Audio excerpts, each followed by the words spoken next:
Hello, and welcome.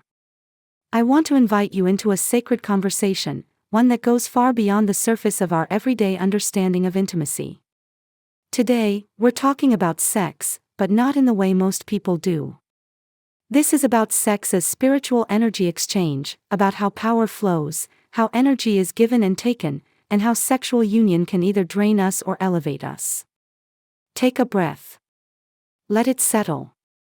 Because this conversation isn't just for the mind, it's for the soul. In many ancient spiritual traditions, sex is not just a physical act. It's a merging of energies. It's a sacred ritual. In Taoism, it's called the exchange of Jing, your essence. In Tantra, it's seen as a way to awaken Kundalini, the divine energy sleeping at the base of the spine. And in many indigenous and esoteric systems, sex is recognized as a gateway to other realms. It opens portals. It changes the frequency of both people involved. So when we talk about sex as power, we're not just talking metaphorically. We're talking literally. Sex is power. It's life force. It creates life, it transforms states of consciousness, and it can also take energy, sometimes subtly, sometimes violently. You may have felt this. After being with someone, you felt empty. Not just emotionally, but spiritually. Tired.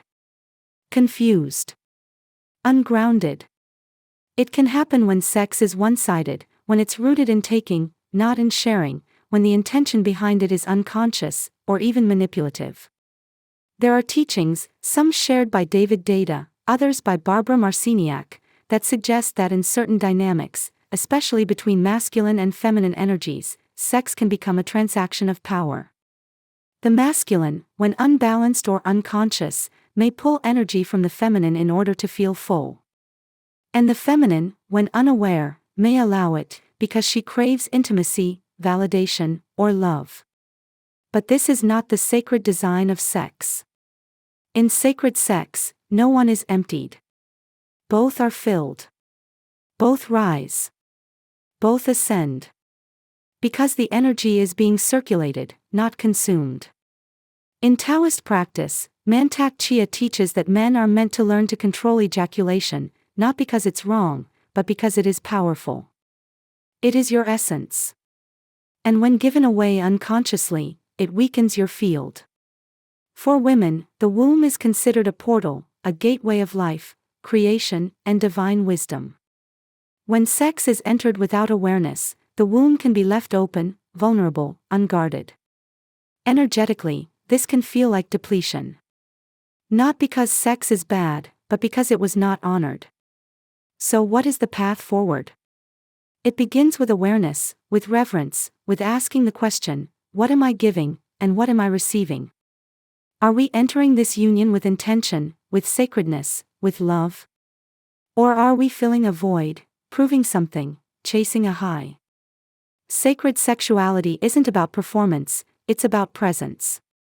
It's about merging with another in full awareness of the power that is being activated. When we approach sex from this place, it becomes a ritual, a healing, a rebirth. Osho once said that sex can be a doorway to superconsciousness, if you bring light into it. But if you bring unconsciousness into sex, it becomes a trap.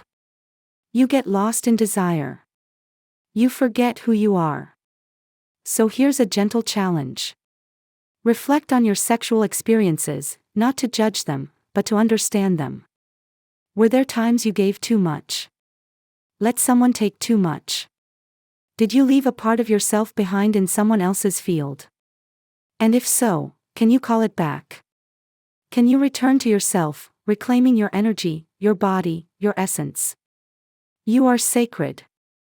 Your body is a temple. Your energy is life itself. You do not owe your energy to anyone. But when you do choose to share it, let it be from a place of sovereignty, not need. Let it be from fullness, not lack. Let it be a conscious exchange, where both are honored and uplifted. This is not about fear, it's about power. True power. Spiritual power. The power of love that is not controlling, but liberating. There are practices to help protect and purify your sexual energy. Meditation, womb clearing, breath work, intention setting before intimacy. Even simple prayers before and after union can anchor the experience in sacred space. And if you've been hurt, taken from, or used, know this: you can heal. You can reclaim your power. The feminine is not a victim. She is a well of infinite wisdom. And the masculine, in his conscious form, is not a taker, but a protector, a giver, a mirror of divine presence. Sex, when conscious, is not just an act. It is prayer. It is alchemy.